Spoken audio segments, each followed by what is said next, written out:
kaburuji e demngal Pulaar e radio Juillet Sare. musidɓe tedduɓe ten ko radio Juillet Sare on calminama to gonɗen no gonirɗon kala joni meftande men e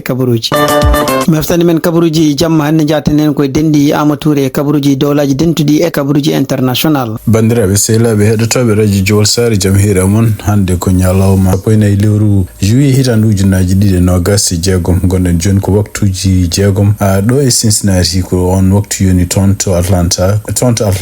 to New York toon to Dallas ɓe jarata ko 5h kikiɗe toon to Californie ɓe jarata ko 3h toon to Moscou oɗo sa joni waktu mabɓe ko 1h du matin toon to Tehran ɓe jettima 2h du matin. Dakar e Nouakchott oɗo sa joni goni ko 10h ki habaruji moɗon ndemgal Pulaar giɗoɗen ko toon to États-Unis tungnadi ko yalti hande hono toon to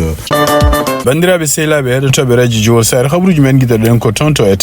to Washington tungnadi kadi ko yalti ummade toon to congrès hono kamɓe républicain je ne wayno ɓe mbawi addude hono bannu debbo kanko Lindsey Graham cankiɗo ñande samedi nde en pour wonde kañum hoore mum ƴeftude place makko kanko Lindsey Graham tugui oɗo ñalawma hande ha yettanima lewru novembre caggal nde woteji mbaɗi daña hol lomtotoɗom kanko Lindsey Graham pour duuɓi 6 goɗɗi ko wawi wonde fof ene wayni ko andaka taw so tawi kanko hoore makko mo jogori wonde candidat ñande woteji puddotoɗe ñande sappo e goho lewru wuti hitande ujunaji 2026 ko nden ɓe puddoto woteji mabɓe primaire kamɓe Caroline du Sud ko wawi wonde fof ene wayni kanko oɗo debbo hande o lomtima kano Lindsey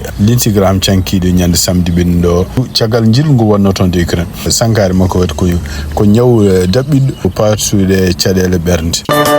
hande toon to Washington hono kanko ganduɗa takkude Donald Trump wonde ko kanko Donald Trump ƴeeri ɗum fenande walla o memi ɗum hono kanko Eugene Carroll ñalawma hen hoyɓi million ngaji 5 piccal 6 taw ɗum ɗo ko kalis mo ganduɗa kanko Donald Trump fawno ko million ngaji 2 o fawno ko noon e wayni ko Donald Trump koko wanno appel toon to Cour suprême pour yoɓe ƴewto wonde ñawore kanko hakkude makko kanko oɗo biyete Eugene Carroll ko wawi wonde foof Eugene Carroll kañum hoore mum ene wayno oɗo ñalawma hande kalis oɗon ko million ngaji 2 wonno kono noon sibabu intérêt ji pawiɗi hen wonti million ngaji 2 ha ɓuuri feccere ɗum noon heeɓi ɗum hande tungnade hande konngol gumigol toon to avocat makko kanko e oɗo debbo hande toon to Washington ene wayni ko kamɓe républicain je ɓe jogui fayre no fewi e couleur no fewi wonande hono kanko Tad Blanche gargol makko toon to congrès janggo ɗum noon ko janggo kanko Tad gonɗo temporairement ministre piride ko fate justice lomtiɗo hono kanko Pamela Bondi guilende Pamela Bondi démission couleur mabɓe e fayre mabɓe noon ko sibabude haalluji kewɗi ni jalti oɗo wonande contre makko kanko Tad Blanche ɗiɗon haalluji ne jeeya hen ko sakkiti ko hono juge goto fédéral ñawore muɗum riwt complainte mo kanko Donald Trump wonno ɗum noon kalmisade hono gomu toppitide ko fati impôt ji leydi ɗum mbiyata ARS ɗumnade ko oɗon juge ko haali wi wonde ko kanko Tad Blanche ko goto e avocat ji Donald Trump e kanko Donald Trump e conseil ji mum ene wayno ɓe mbaɗi fewjuɓe peeje pénal ɓe mbaɗi ɗo complainte pour wonde bel Donald Trump ene kalmiso daña milliard uji sappo wawi wonde foof ene wayno ɗiɗon haalluji kadi janti ene wayno kamɓe démocrate koɓe takkatamo kanko Tad Blanche ko kanko sali yaltinde kala ko gueɗe patuɗo henne ɓeɗo takkaɓe surtout ko fati Jeffrey Epstein e kadi ene wayno ko kanko Tad Blanche kadi guila pam bandin woni ɗon e wayno kutoro département justice walla kaɓirgal contre démocrate en ɗum ɗo fof ko gueɗe ɗe ganduɗa hen kamɓe républicain je ɓe paayi ɗum wonde ko hawnaki démocrate en ma tampinmo toon kanko Tad Blanche so ari toon janggo ko wawi wonde fof ene wayni ko janggo ɗamina kanko Tad Blanche o arde pour wadde confirmation makko toon to congrès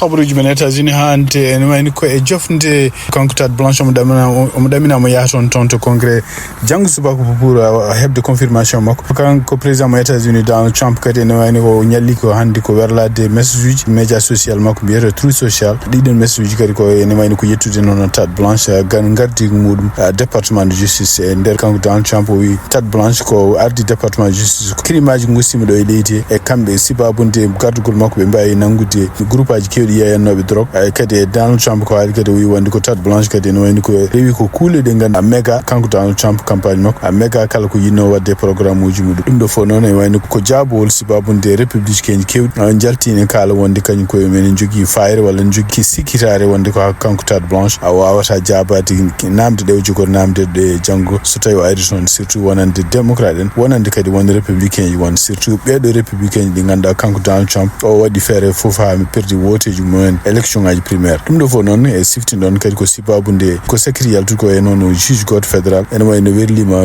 nyaawore walla werlima complaint kanko down champ en balligo kanko tat blanche be banno pour plainte hono kambe appartement to prix de ko fati impose e dum non kadi en wayno ko kanko tat blanche kadi mo takke dum non ko gila pam bandi ni wondon e be takke kambe defo wonde ko kambe cali yeltindi kala dossier ji kala sede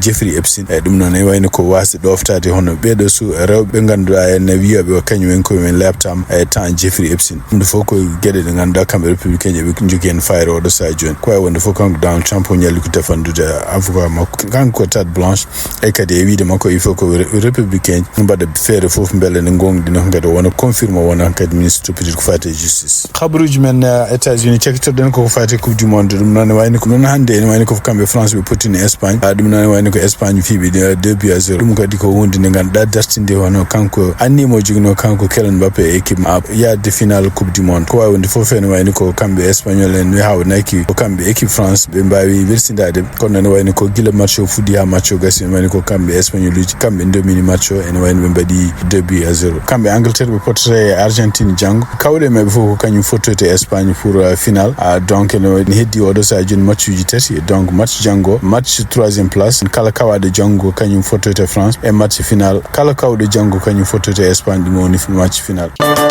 habruji men international ko tutto Iran en wani ko kambe États-Unis kambe Iran be no continue fellundirde o do sa joni Iran en continue bombarda nokkuji kewdi ni ganda tawto kambe tonto américain kambe américain be jogi base mabbe balla intérêt mabbe kambe États-Unis o do sa joni be no continue bombardude nokkuji kewdi tonto Iran tungunadi kadi entretien mo kanko Donald Trump mo wadi hande wi wonde ko hawnaki so dum sogli ha mo neldu militaire uji tonto Iran non ko yimbe be ganda dadi be yahawbe sonnen kabo e tawana avion ngaji be kutorto kadi tungunadi ko be pa do ko hundinde nde Amerique wawa dum parce que ko hundinde Amerique wawa hawde odon guerre sibabu ne leydi Iran wa yaji e sibabu ne kadi kam militaire Iran no bay hawde jibana international cekitoden ko ton Sénégal tunadi kadi ko yalti e journauji kewde hono kanko ancien président Macky Sall nder ko windi e jamme wi wonde en wayni ko garo ton Sénégal nyen sappo jeedi lewru juillet hitandu ujunnaji de no gas jeegom dum non e jillu makko ton Sénégal koy faati koy campagne dabude wonde secrétaire général des Nations Unies dum non e wayni ko kanko Macky Sall kadi kongol makko